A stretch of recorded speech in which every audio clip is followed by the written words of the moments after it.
Hello students, welcome to ADP star Kota. तो देखिए बच्चों, सवाल आपने ऑलरेडी थंबनेल पे देख लिया होगा। एक बहुत ही अमेजिंग क्वेश्चन बच्चों आज के सेशन में हम करने वाले हैं। और यार सेम इसी क्वेश्चन की अप्रोच का क्वेश्चन जो है वो जेईई एडवांस में पहले पूछा जा चुका है ना। 4-5 साल पहले सेम क्वेश्चन इसी टाइप का क्वेश्चन जो बेसिकली पूछा जा चुका है। तो ध्यान से देखते चलना है कैसे इस क्वेश्चन को करना है। एंड अगेन यार पहले खुद से इस क्वेश्चन को ट्राई करना और कमेंट सेक्शन में जरूर बताना आपका क्या आंसर आ रहा है और कितना टाइम आपको इस क्वेश्चन को सोल्व करने में लगा है। और अगर आप चैनल पे नए हो तो यार सब्सक्राइब कर लेना, इसी टाइप की अमेजिंग प्रॉब्लम्स आपके लिए लगातार आती रहेंगी। तो चलिए यार स्टार्ट करते हैं। सबसे पहले यहाँ पे देखो, अगर हम बात करें कि यहाँ पे दो एक्सप्रेशन आपके पास में गिवन है, एक एल्जेब्रिक एक्सप्रेशंस गिवन है, बट यहाँ पे जो ऑप्शंस है वो आपके पास में ट्रिग्नोमेट्री की फॉर्म में आ रहे हैं, पाई की फॉर्म में आ रहे हैं। इसका मतलब कुछ ना कुछ तो थोड़ा सा लीक से हटके आपको सोचना पड़ेगा। सिंपल सबमिशन तो जो बच्चों यहाँ पे नहीं लिखा हुआ। अब देखो आप सोच क्या सकते हो। अगर मान लो कि हम बात करें कि भाई क्या हम सोच सकते हैं यहाँ पे, तो एक चीज सोचिए। अब क्योंकि यहाँ पे आर जो है ना वो भी बेसिकली दोनों सेम एक्सप्रेशन लिखे हैं, नंबर ऑफ टर्म्स जो वो भी दोनों में सेम है। अगर यहाँ पे अगर मान लो मैं आपके सामने एक एक्सप्रेशन बेटा ऐसा लिखूं, एक एक्सप्रेशन देखो मान लो मैं आपके सामने ऐसा लिखूं 1/n और यहाँ पे √3 जो था उसकी जगह √3 लिखा, 3 की जगह ये लिख दिया और यहाँ पे r/n का स्क्वायर लिख दिया। r जो हमने बोल दिया 1 से लेके n जा रहा है और ऐसा बोल दिया बेटा limit n tending to infinity. यानी हमने सिंपली क्या किया, यहाँ पे जो 10 है, क्योंकि 10 यहाँ पे नंबर ऑफ टर्म्स जो थी वो 10 थी, उसी की वजह से यहाँ पे 10 था, यहाँ पे 10 था, उसको मैंने n कर दिया और n बोल दिया टेंडिंग टू इन्फिनिटी। तो ये वाली प्रॉब्लम आपके लिए शायद काफी आसान हो जाएगी। इस टाइप के क्वेश्चंस आपने किए होंगे। इसमें बच्चों हम क्या करते हैं कि भाई जो समीशन है उसको हम इंटीग्रेशन के साइन से रिप्लेस कर देते हैं, जो r/n है उसको हम x से रिप्लेस कर देते हैं और यहाँ पे जो 1/n है उसको हम dx से रिप्लेस कर देते हैं। और ये लिमिट r/n जो उसको x माना तो 0 से लेके 1। अब इसका मतलब इसको हम आसानी से जो वो क्या कर सकते हैं, इंटीग्रेट कर सकते हैं। कैसे देखो, √3 1/a² प्लस x स्क्वायर है तो ये बनेगा बेटा 1/√3 और ये लीजिए tan inverse x divided by √3 limit 0 से लेके 1। तो ये यहां से आपके पास में आ गया π/6। यहां पे ऑप्शन जो वो भी π/6 में है। इसका मतलब थोड़ा बहुत तो अपने को ऐसा फील होना चाहिए कि हाँ भाई अब कुछ जानी पहचानी सी टर्म आपके पास में आ रही है, बट अब ये सोचना है कि यार इस एक्सप्रेशन का इससे क्या लेना देना है। तो आप ध्यान से समझिए कि ये वाला जो पूरा प्रोसेस है, अगर मान लो कि आपने सिर्फ और सिर्फ रटा हुआ है कि इस तरीके से इसको ऐसे करते हैं तो फिर क्वेश्चन को सोल्व करने में प्रॉब्लम होगी। बट एक्चुअल में अगर मान लो कि आपको पता है कि ये वाला जो प्रोसीजर है, जैसे समीशन को ये सब किया, ये क्यों करते हैं, ऐसा क्यों होता है, तो आप इस क्वेश्चन को फिर अप्रोच कर सकते हो। अब ध्यान से समझना मेरी बात को बेटा। यहां पे जो हमने देखो बोला है, इसको अगर मान लो कि मैं एक फंक्शन, नया फंक्शन कुछ लेट कर लेता हूं। यहां पे अगर मान लो मैं इसको एक फंक्शन नया लेट कर लिया, late f(x) is equal to, ये आपके पास में जो लिखा होता √3/3 प्लस x²। और ये वाली जो चीज में आपके पास में आई है π/6, वो किसको रिप्रेजेंट करेगी उसके बारे में अब सोचना कि जो π/6 आ रहा है वो किसको रिप्रेजेंट करेगा।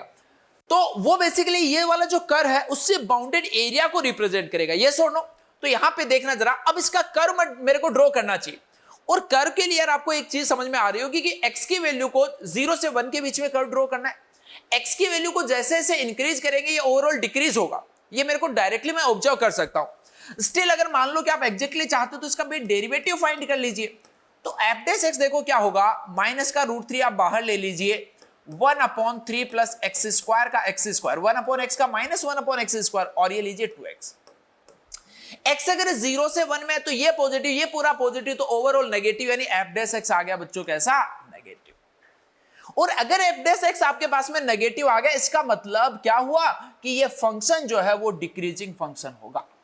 0 से 1 के बीच में बेटा ये डिक्रीजिंग फंक्शन है। अगर मैं इसका ग्राफ ड्रॉ करना चाहूं 0 पे, क्योंकि ये वैल्यू जो √3 दे रहा है, ऐसा सा ग्राफ बच्चों हमने बना दिया। 0 पे वैल्यू जो वो कितनी आ रही है, 1/√3 और ये यहां पे कुछ वैल्यू आ जाएगी 1 पे, वो भी हम देख सकते हैं √3/4। अगेन उसका कोई खास मतलब नहीं कि क्या करना, बट ठीक ऐसा आ गया। चलिए अब ध्यान से जरा इस बात को बेटा समझना, आगे मैं क्या बोल रहा हूं उस चीज को समझना।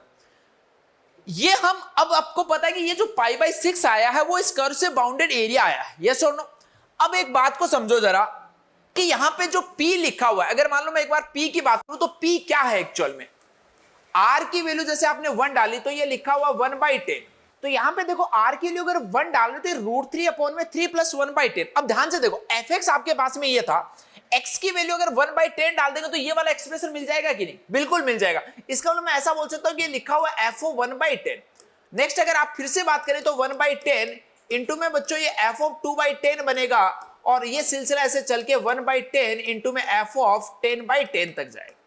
ये आपके पास में P लिखा हुआ। अब ध्यान से देखना, अगर मैं इस डायग्राम की बच्चों यहां पे बात करूं तो बेसिकली मैं क्या कर रहा हूं, यहां पे 1/10 यूनिट की 1/10 विड्थ की अगर एक स्ट्रिप ड्रॉ करूंगा, जैसे सपोज ये वाली होगी, उसके बाद एक स्ट्रिप सपोज हमने ये ड्रॉ की, उसके बाद सपोज एक स्ट्रिप हमने ये ड्रॉ की, ऐसे 10 स्ट्रिप्स बच्चों आप यहां पे ड्रॉ कर सकते हो।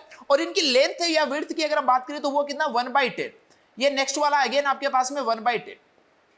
ठीक है सर, अब एक बात समझो जरा कि अगर ये वाला पॉइंट 1/10 है बेटा तो ये वाली जो वैल्यू आएगी वो क्या FO 1/10 आएगी? जी सर बिल्कुल आएगी। ये 1/10 प्लस 1/10 2/10 है तो ये वाली वैल्यू कितनी आएगी? FO 2/10 आएगी। सिमिलर वे में ये वाली वैल्यू जो वो कितनी आएगी बच्चों? FO 3/10 आएगी आपके पास में।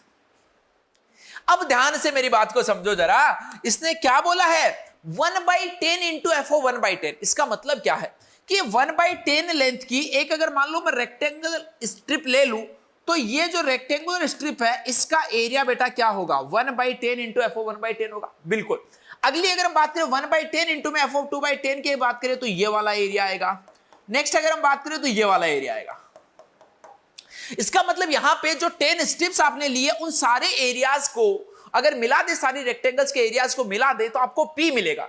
तो यार एक बात समझो जरा, अगर मान लो कि जो रेक्टेंगल्स हैं, जो स्ट्रिप्स हैं, इनके एरिया को अगर मान लो कि जो कर है इससे बाउंडेड एरिया से मैं कंपेयर करूं तो कर से बाउंडेड एरिया पूरा ये था, लेकिन जब मैं रेक्टेंगल्स का एरिया निकाल रहा हूं तो कुछ ना कुछ पार्ट मेरे पास में बच जा रहा है। इसका मतलब क्या मैं ऐसा बोल सकता हूं कि भाई ये जो रेक्टेंगल्स हैं, जो रेक्टेंगल स्ट्रिप्स हैं, इनका एरिया इस कर से बाउंडेड एरिया से कम होगा, बोल सकते हैं। और इन स्ट्रिप्स का एरिया जो उसका समी तो P था और ये जो कर था इससे बाउंडेड एरिया बच्चों क्या था? π/6, यानी P लेस देन π/6 आएगा। ऑप्शन ए जो वो करेक्ट।